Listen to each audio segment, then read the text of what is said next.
Hello, this is Joe Peters in MOMFIT with Joe Peters. Welcome to the Spanglish World Network and the H.E.R Network on the Single TV channels 250 and 251. And happy Friday. And for all of you that are here with us today, thank you for tuning in. Thank you for having some time from your day into tuning in for us. And remember, the goal of Monfet is helping you to win the marathon of life without burnout. Because we know that requires a village. And the reality is a lot of us don't have a village close where we are. So we are creating in Montfort this international, worldwide village where we can be with you supporting your marathon because motherhood is not a sprint. Please also remember to download the Single TV app in the respective app stores in iOS and Android devices. When you are downloading, make sure to rate the app and give us a comment. The app is free.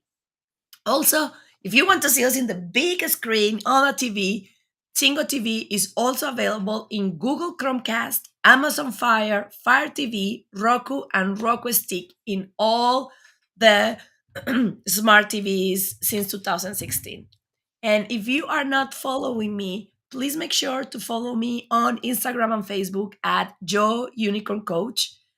I would love to hear from you. I handle my own social media. So if you have a challenge, a question, if you are embarrassed about something that you are feeling or going through in motherhood, please reach out, send me a message. If I cannot help you, I will find an expert like Sarah that comes to the show and walk with us about that specific topic. Remember, our goal is to help you to win the marathon of motherhood without a burnout. So today I am very excited because this is a topic that I'm being debating for a long time. So it's going to be a great conversation. And we're going to be talking about that taboo that we have that we link motherhood with I need to have a glass of wine at night because that's the only thing that make me feel better. And then how drinking or drinking less can actually impact motherhood and your children in a different way. And that is why Sarah is here. Sarah, you are rocking the pink hair. I wish I had that courage to have mine. I will have mine purple, but my hair anyway. So, Sarah has been spending the last 15 years coaching and mentoring people that struggle with their addictions and mental health addictions. And then one of the things that I want to hear talk here about with Sarah later on is the taboo of addiction, because society is being putting us into, when we think an addiction, we think in the really bad alcoholic or the drug addict that is homeless, and we need to normalize that tendency to be addicted. So, addiction and mental health, she is supporting people to choose to change their relationship with alcohol or other addictions before they reach rock bottom, before they go homeless, before they get divorced, and then see it as a powerful choice to heal. Sarah is passionate about spreading the message that your life, especially your life, mom, can be joyful and fun without drinking, without an addiction. And there is no need to be feeling lonely, stressed, or bored over that choice. That is also, I think, that part of what society is being finding out, like, oh, you are the bored one that doesn't drink. Sarah is a coach, a trainer, a public speaker, a podcaster, and a best selling author. Sarah, welcome, welcome, welcome. I'm super happy to have you here. Why we don't start? I have so many questions, but why we don't start with the story of how do you find your choice and your call into helping people about this? Because I want to hear your story, because this world is a lot of black and white. So I love that your message is not stop drinking completely and go absent, like for example AA. That is a very extreme for somebody that has been drinking as a way to release. But you're like, let's gonna think a little bit about drinking less. So tell me your story. Tell all the moms around the world, how do you discover this passion and why you are called to help others on this journey of being aware of that addiction and how it can be handled differently.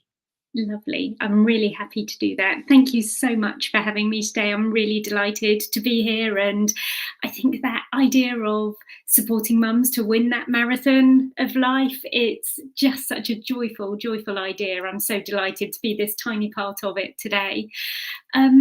I suppose really the simple way of describing how I came to be doing the work that I'm doing right now is a mixture of professional training and also my own lived experience. Um, I think if I give you a little bit of background about what my drinking looked like and what led me to make various decisions about my alcohol use over time, that might be helpful. I in the UK.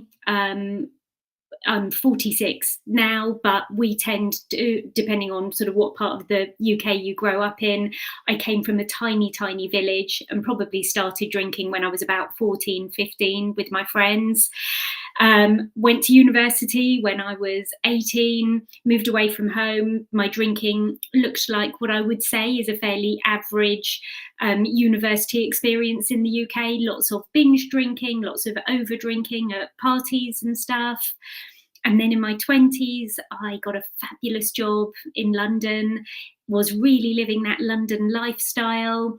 I would say to you, we at work, we talked about the idea that we worked hard and played hard. But what we really meant when we said we played hard was we just drank a lot, an immense amount.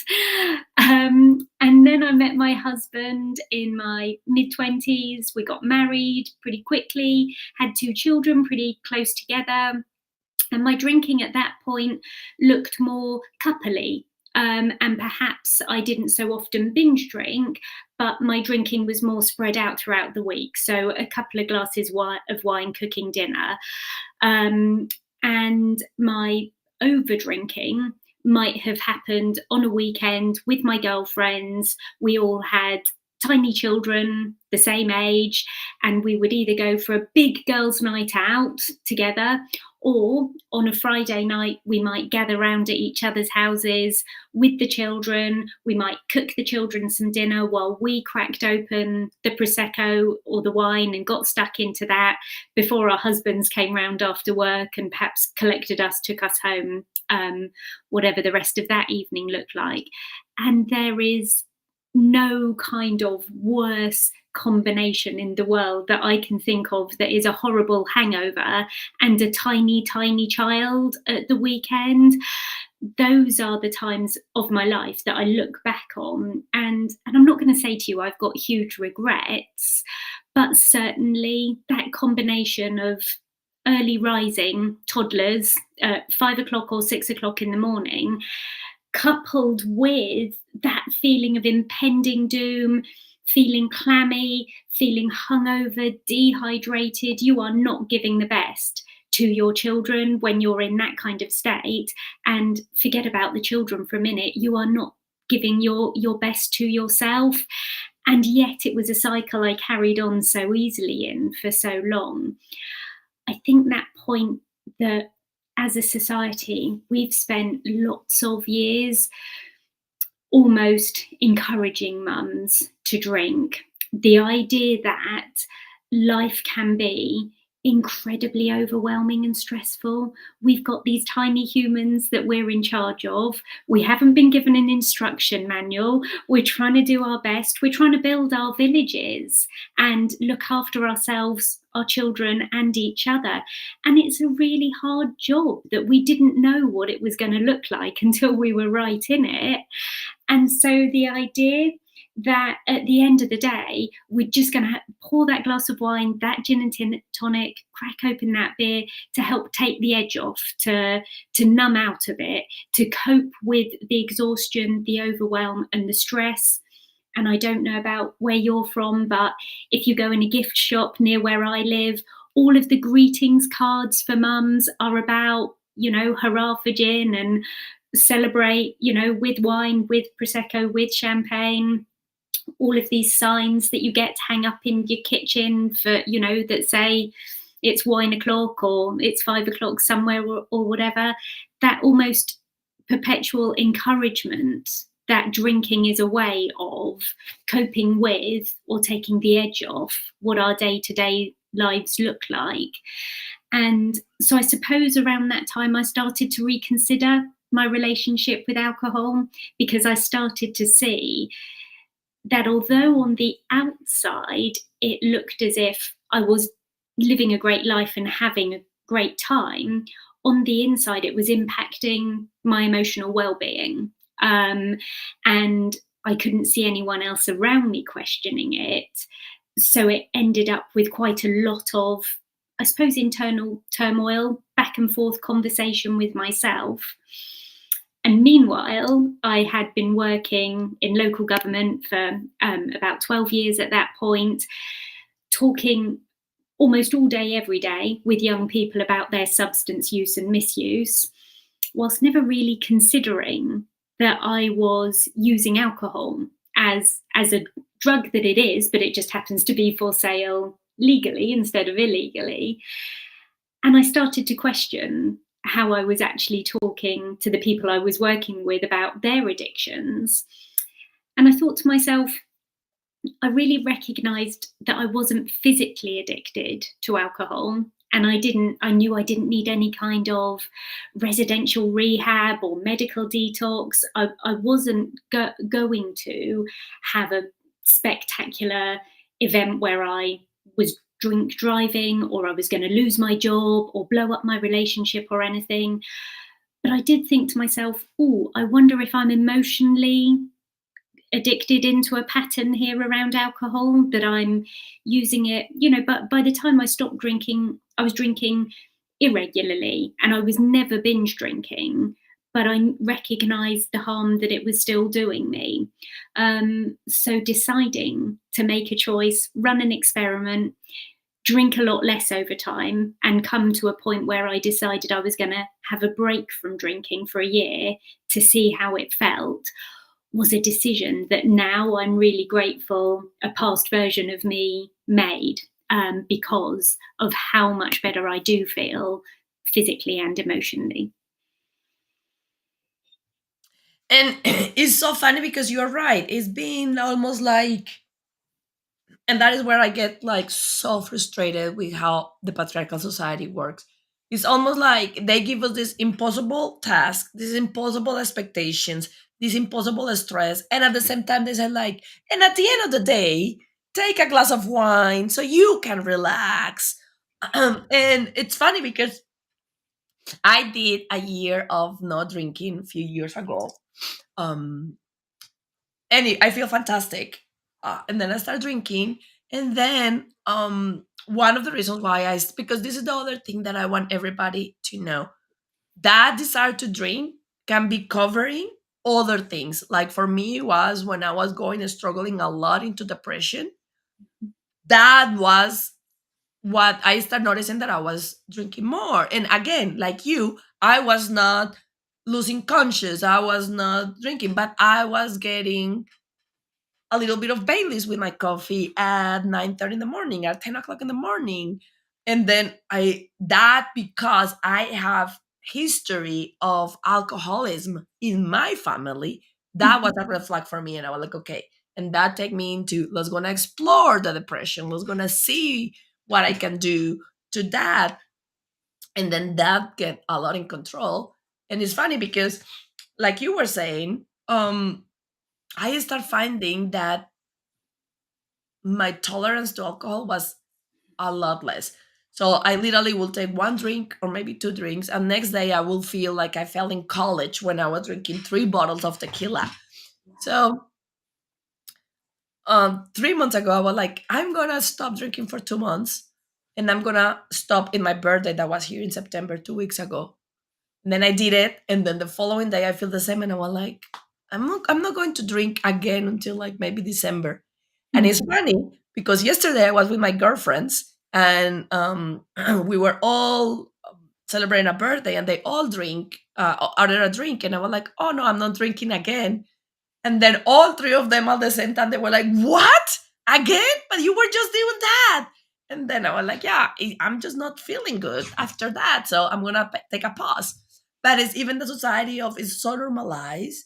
And I think that that is why you were saying we sometimes feel called out. And Mhm. and I think that is part of regulating and normalizing that is a choice. And it's funny because I found these mocktails that had Mhm. some mushrooms, but even that I was drinking that, and then there was two people that came and said like, because we're in a restaurant, is that an alcoholic beverage? Because you need to order from us. So I was like, I was to the point, I was very close to say, like, I'm gonna start saying, no, I'm an alcoholic, so I don't drink alcohol, and make them feel really bad Yeah. about it. Because I was drinking my mocktail and they were like, what are you drinking? Why you are not ordering alcohol from us? So all that to say, I love the phrase that you pick, and I always ask people to give me a phrase, and I want you to explain to everybody why that phrase means a lot to you, your favorite phrase. And Sarah's phrase was, rock bottom is not required for you to start making a positive choice for yourself on addiction. And I will be completely honest with you. I think that, yeah, it could be alcohol, it could be working out to Yes. the point that you are injured and keep working out. It can be eating. It can be TikTok until 2 o'clock in the morning. It can be Yeah. so many things. I think that that phrase for me inspired me a lot because it was an aha moment. Like, I don't need to wait until I am so screwed up that I realize that I need help. So tell us a little bit about that phrase and what that phrase means to you. Yeah. I really see that idea of rock bottom being almost, I recognize this isn't quite the right word, but I'm going to use it as shorthand, almost advertised to us, that rock bottom is what we see in the movies, we read in our books, we see in the newspaper every single day. And rock bottom is almost advertised as a point that we get to, and that is the point at which we were forced to change. You know, let's say I lost my job because of some dreadful action that I might have taken that was a result of me going to work hungover or something like that. And so then the story I would be telling on the other side of that incident would be about how I had to stop drinking because of the consequences of my actions. That rock bottom moment was being forced into change, or being cornered, or being told by a family member, you have to do this, you have to go to rehab, or whatever it is, if we're going to stay together, or whatever the deal might be.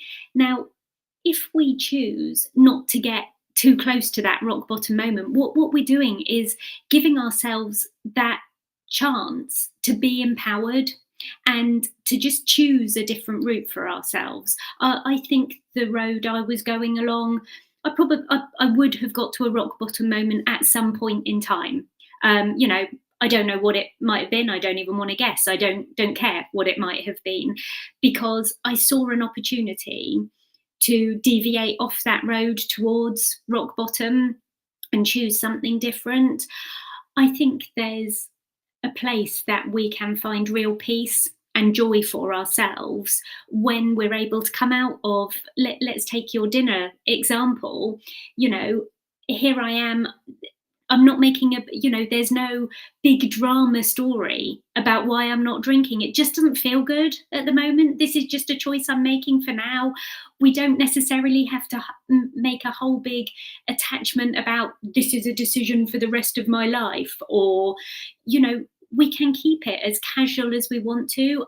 I think very often we might get tied up in what other people's judgments of us will be if we make a choice. And of course, that's entirely normal and natural. We do worry about what other people will think. But And of course, also the other thing around alcohol is that when we say we're not drinking, sometimes other people perceive it as having their permission to drink challenged. Because if I say, oh, I'm not drinking tonight, thanks very much, the other person might show disappointment or sadness. But you're so much fun when you drink, or it's not the same if you don't. And I understand all of that stuff. And I think right down deep, it's a really good idea for us to have a think about what we truly value for ourselves, and to get really clear on, and these are going to be different for everyone. But if I throw out some examples, for me, values that are important are around feeling of kindness in the world, of feeling connected to other people, of having courage, and enjoying my friendships and time I spend with other people. So how does alcohol add to any of these things? What makes any of that brilliant? And also, what might alcohol take away? And if I were to give the example of sort of friendships and connectedness around that, if I have a big night out with my girlfriends and we all drink too much and everybody has a horrible hangover the next day, we might have talked about all sorts of stuff the night before, but how much of it are we going to remember, and remember to come back to our friends on? And if instead what we're doing this weekend is going out for a really nice long distance hike together and stopping at a fabulous coffee shop on the way home, the conversations that we're likely to have doing that kind of activity do just feel deeper, and they feel like you get an opportunity to really get closer to somebody because you have got the time and the energy to really care about what's on each other's minds and look out for each other, and then remember the next time you're out together to follow up on it. So I think that's an important element of it too. And I think that is very important to know that first, one of the things that I found, and I tell all my clients too, is if you are worried about what others are thinking, start by explaining your why. Like, for example, with my girlfriends yesterday, I start saying them, I am realizing that even if I take one drink, next day I feel super hangover and it's not fun. Like I'm feeling like I was feeling in college when I was drinking 3 bottles of tequila. Like it just doesn't, it's not worth it for me. So it's very clear why I'm doing it. And then I think that if you are with people that your family, your friends, people that love you, when they understand that, they probably will not even go and cross the line of saying, oh, but you are much fun when you drink, because they're saying like, this is why she's doing it. This is the reason why. And they love you. They want the best for you. I think that is when we try to be secretive and like, well, no, I'm not drinking. They're like, oh, are you pregnant? No, I'm not pregnant. But why not? Oh, maybe she's in another fake day diet and she's doing it for that. So I think that is important to go up front into this is a choice. And the other thing that I was thinking that I love when you were saying I'm not making it for the rest of your life. I love that is for right now, Yeah. because that is another thing that is so funny for some of you moms that are rolling your eyes and saying, I don't have a problem with alcohol. I just use it to de-wine. That's fine. Then you should not have a problem having a break from it from a month or 2 months. And that is when the resistance come. I don't I remember I work a lot with some females and they're like, I don't have a problem with alcohol. And we were like, good, let's gonna have a break for 6 weeks. And they were like, 6 weeks without my wine. What? And I was like, well, you don't have a problem with it. So if you don't have a problem with drinking it, you probably don't have a problem with not drinking it, right? So I think that that is a good game for all of you. I'm gonna challenge you. If you are rolling your eyes to Sarah and me saying like, "Oh my God, I'm not an alcoholic," because we are so afraid of that label. Because what you were saying, the industry is putting the alcoholics as the abusive people and the crazy people that break. So we are very afraid of confronting that. But the reality is, alcohol is designed to create addiction. So if you are like rolling your eyes, I will invite you to think Mhm. how I feel about taking a break. Mhm. Not because I'm having a problem, but like everything. I think that we are not, as humans, we are not designed to have something all the time. So maybe Mhm. make it, now that we are in fall, maybe make it part of the cleaning of your body for the fall season, and have a break for 4 weeks, have a break for 5 weeks. And then, like Sarah was saying, if after 4 weeks, 5 weeks, you want to go back, go back. But I will promise you, like happened to me, happened to Sarah, that after you feel the difference, I'm not saying that you will never drink again. I drink, but that is going to be a lot more common in your life, in your year, that you're like, oh, I'm making a break right now. I'm not drinking right now for 4 weeks, for 6 weeks, for 8 weeks, however works for you. So, Sarah, also we were talking about that with afraid, and I was telling our why. But what are other ways that we can overcome that and trust in ourselves? Because for me it was very easy, because for me it's very clear, if I Mhm. drink, I feel like crap the following day. But if that is not the case, if you are not to the point that you're feeling really bad, how we can get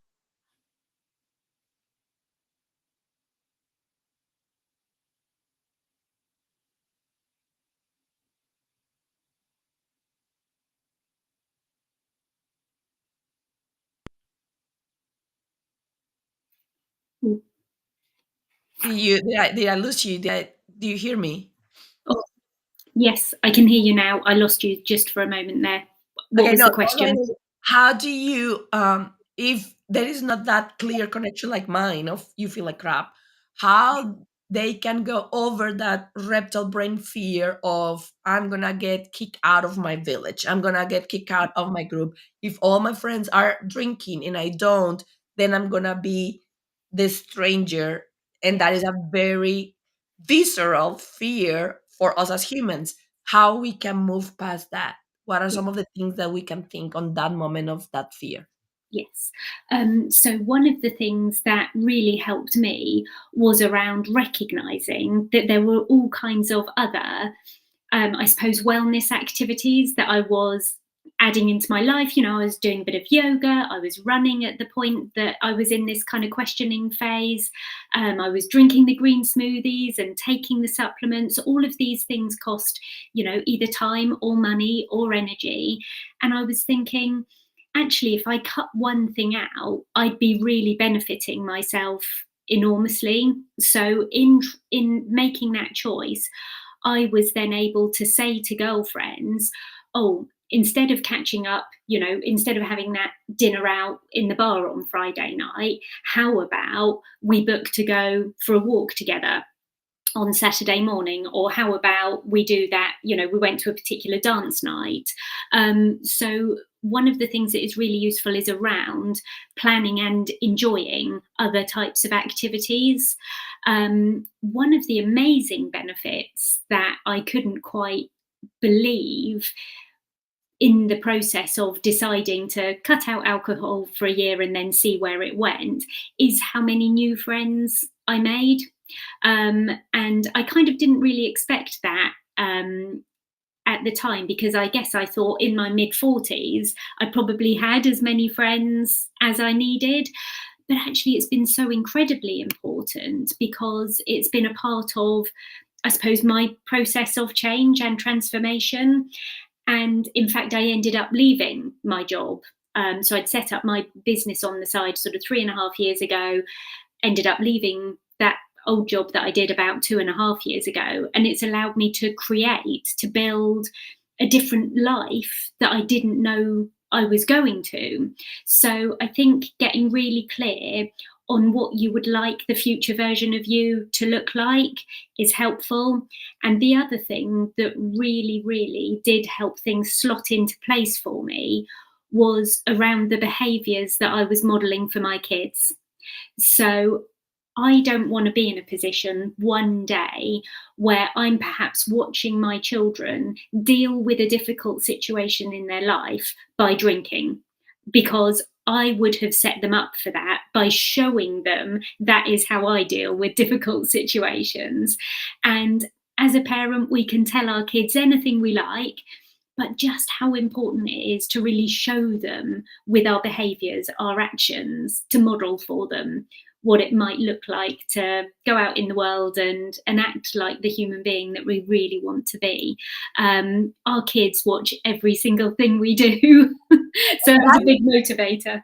that is such a critical point because you cannot believe, ladies that are watching us around the world, how many times in my coaching I have clients that said, we're going to take a break from alcohol. It's like, but I get out of work and I open a beer.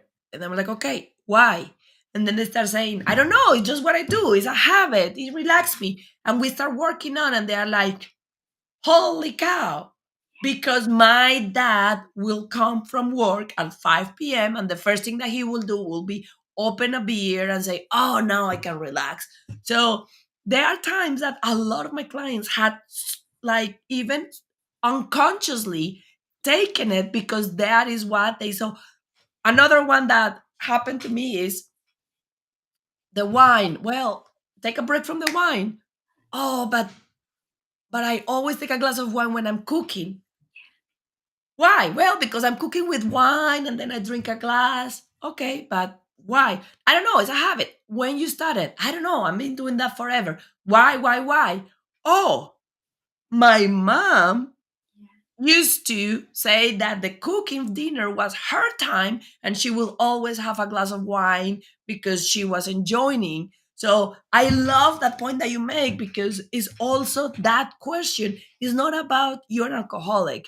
It's not about you losing control over alcohol. It's about you asking that question that Sarah is saying is, how do I want to show my kids to handle difficult situations, and I will even add also good situations. Yes. So if that says that I will never drink, no. But if that is the thing that I do every time that I'm stressed, if that is the thing that I do every time I come from work, in their brain, that is what you do when you are stressed, or when they are adults, they're going to do it unconsciously. And the same with happy times. If every time that we are celebrating something, we need to pop the champagne, there is so many times that people are like, how you want to celebrate? With champagne.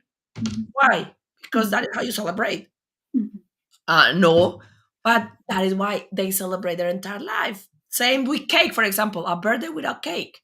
Why? Because we always have it. So I love that message for all the moms that Mhm. we're not telling you to not drink. We are, even as I'm winning the motherhood of the marathon of motherhood, is self check yourself into, am I giving my kids different tools and ways to handle different occasions, and I'm not creating just one pattern of, if this happened, if you are celebrating, you have champagne, if you are stressed, you go and get a bottle of beer. But do it occasionally. We're not telling you to not do it, but then it's about you being very conscious into how much of that is a pattern for me. Even if it's one beer.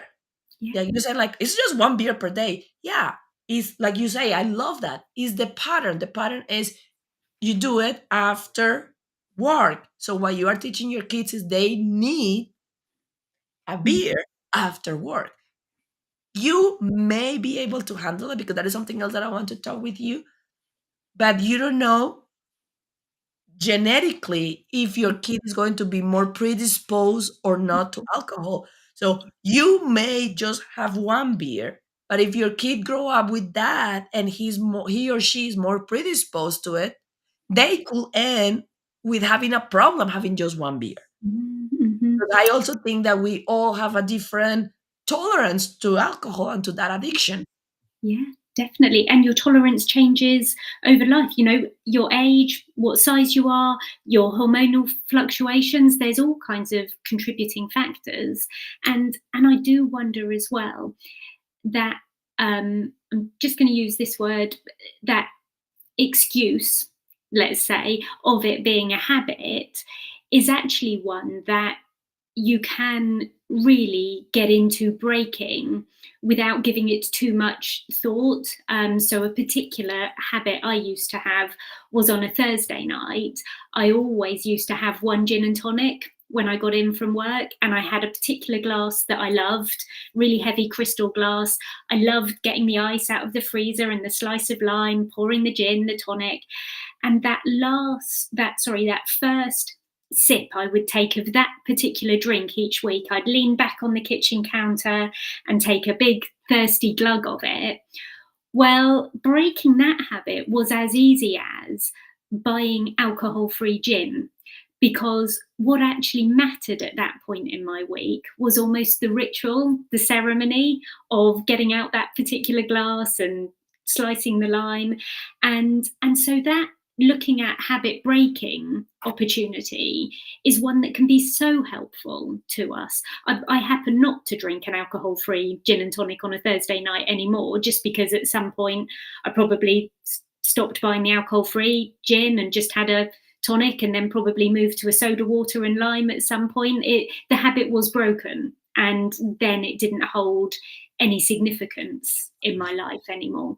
And I think that you are putting such a beautiful that I'm a big fan. I call it the 50 Shades of Joy. And is we are in a society that is so black and white. And so it is you are either drinking or you are drinking water. And I think that especially for us females that are so multifacetic is such a challenging position because I think that males are more structured into that black and white. They're like on or off. We are not. So I love that range of options that you are giving. And it's very similar to what I had yesterday is, yeah, I don't feel like I want to drink. Do I feel like I want to just have water? No, I don't want that either when I'm with my friends. So middle ground, you had that. I found these um mocktails that actually have herbs and reishi and mushrooms and things like that that will give me a little bit of that relaxed sensation without the consequences of the alcohol. So there are always options, and I think that that is a beautiful invitation that you are giving everybody of it's not black and white. It's not you either have your habit and your alcohol when you are celebrating, after a Thursday or after work, or you just are absent and drink water. You can pick different things if that make it easy for you to move around. And I think that is beautiful what you are saying into baby steps. I think that is baby steps. You what you did was baby steps. You went from gin tonic to soda with lime Yeah, through time, through four different steps. That is a lot more sustainably doable than if you say like starting next week I'm gonna have yeah, soda water and lime instead of my gin and tonic. Yeah, you can muscle power that for a couple of weeks, but it's going to be a lot more yeah, challenging than what Sarah did. Was she was like, oh, I'm gonna change one little thing. I'm gonna do everything else the same, but I'm gonna do alcohol free gin and tonic. Then when that feel good, oh, I'm gonna change one little thing. I'm gonna just be doing tonic. So I think that that is also brilliant in to remind all the moms in the world that you don't have to do it all. You don't have to do it all at once. You don't have to make these scary, overwhelming changes overnight. You can take your time and find what works for you and find how you feel comfortable with handling it. yeah, absolutely.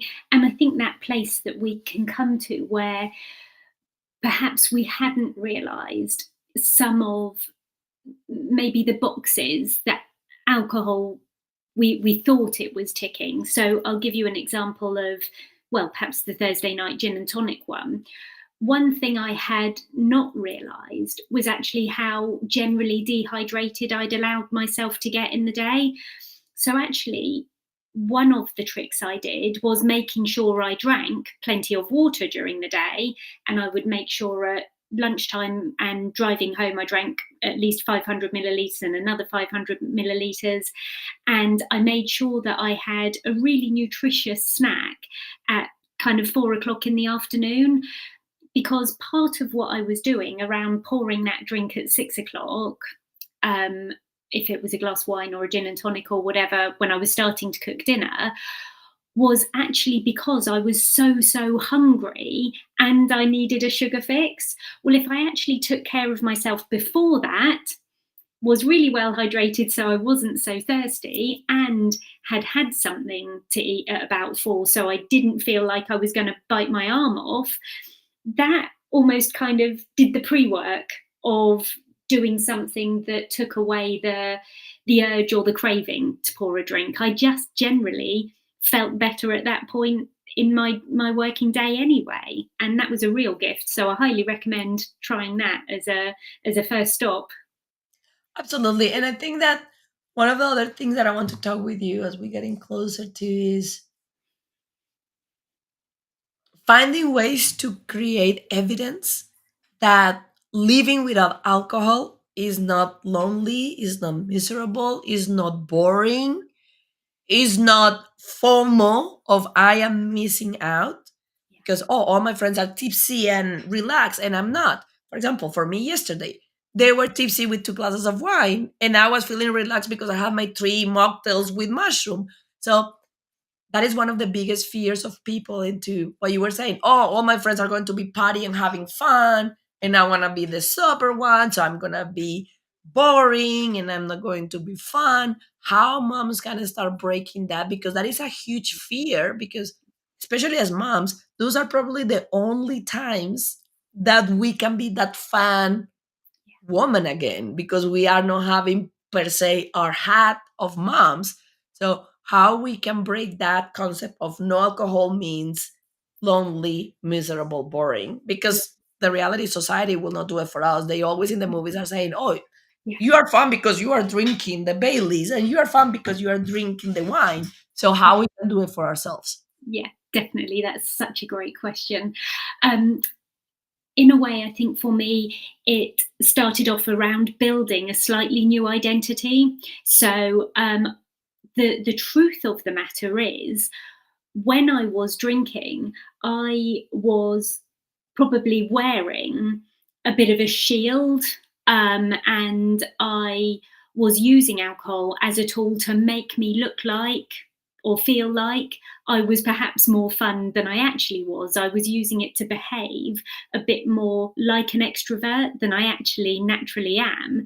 And so a part of this has been around taking a bit of a closer look about my true identity, who I really am at the core of me, authentically, who I want to show up in the world as. Actually, it turns out I am more comfortable in the company of a few really good girlfriends than I am at a ginormous party. But at a ginormous party, I made myself feel more comfortable by drinking. So when you take that tool away, that alcohol as a tool, sometimes it can feel really quite raw. And the truth of the matter is that without alcohol, I have never felt lonely, miserable, and boring, but I accept other people might have thought it about me. And one of the ways I kind of square that off in my mind is that I recognize what other people think of me is actually none of my business. And I also square it off by thinking that it's really easy to fall into the trap of thinking other people are thinking about us quite a lot, when in fact, actually, everybody is really thinking about themselves. So, those are a couple of the things that in the early days of being alcohol free, I kind of, I suppose, protected myself with those kinds of ideas. And certainly, what has happened is some of my relationships with girlfriends have become much deeper, much more solid, much closer. In full disclosure, I've lost one girlfriend, and this girlfriend and I, our relationship absolutely was based on sharing bottles of wine together. And I just hadn't realized that that was the foundation of our relationship. And actually, behind that, there wasn't a lot of depth. So, although I did feel sad about losing that friendship, on the other side of it, I feel like it has actually given me more room in my life for a depth in other areas of relationships.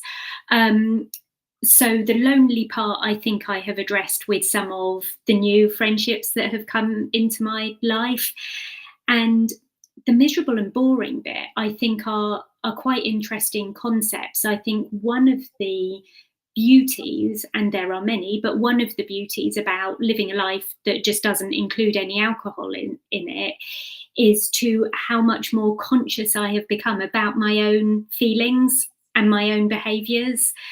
And sometimes I would say that's been difficult because actually it's a bit of a shortcut. If stuff is difficult, just to neck that glass of wine and forget about the hard stuff. When you haven't got that glass of wine to drink, you actually end up having to look for other tools that are available, other modalities for working through your difficult stuff.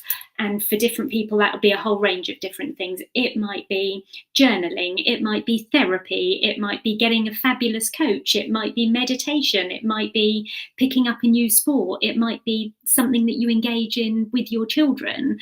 Um, but my way through the sort of boring bit, if you like, being thought of as boring, has been around trying new activities and hobbies that I never would have tried before. I love painting now, and I didn't ever spend any time painting. New creative pursuits that I just wouldn't have engaged in.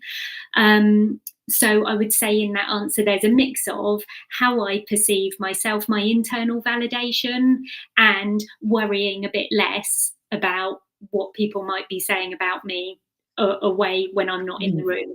I think that there were so many golden nuggets there. And then I think the first one is right. We worry, and the reality is 99% of them are worrying about them and their own self. But I think the one that, thank you for sharing that of losing that friend, because there is something that is very clear on this topic, like any other topic. It's the same when you have addiction on with food, with whatever it is. The people that truly love you will be happy if you are happy.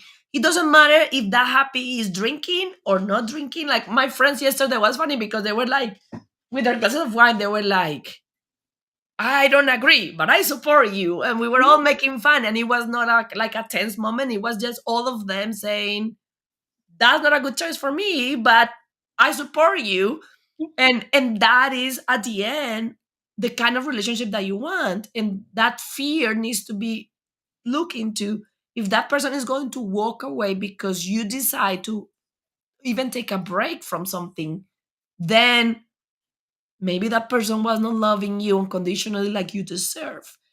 So I love that as a way to close the show. And then I love the idea of respecting yourself. And is we are so much into chasing how we should behave. If I'm an introvert, I need to find a way to be an extrovert. And that is how we get into this trap of these addictions to be a crutch to make us be who we are not, instead of embracing this is who I am. I'm an introvert and I don't like partying. And that is a okay.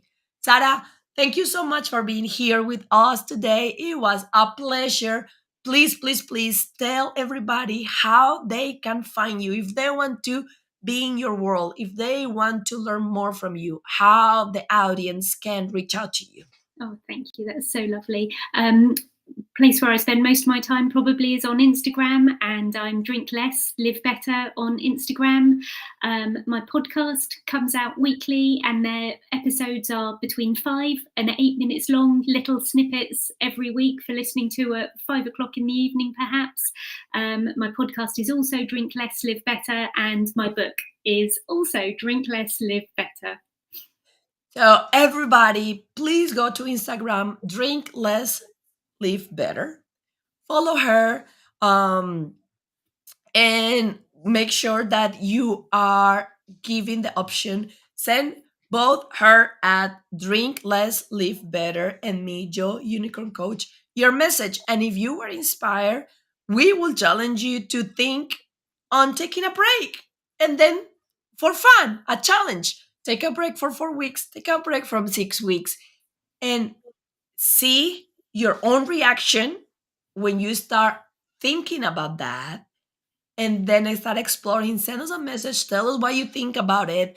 What came up for you? If it came resistant, if it came like, oh my God, rolling your eyes, if it came inspiration, tell us what it is. Remember, you can run the marathon of life, of motherhood without burnout and without feeling good, you can live empowered. Thank you so much, Sarah. It was a pleasure to having you. And for everybody else, thank you for showing up. And remember that this can be also found on Spanglish Radio Network. Please check out www.spanglishworld.ca for all the news and programming. Spanglish World. Watch it, hear it, read it, download it, and live it.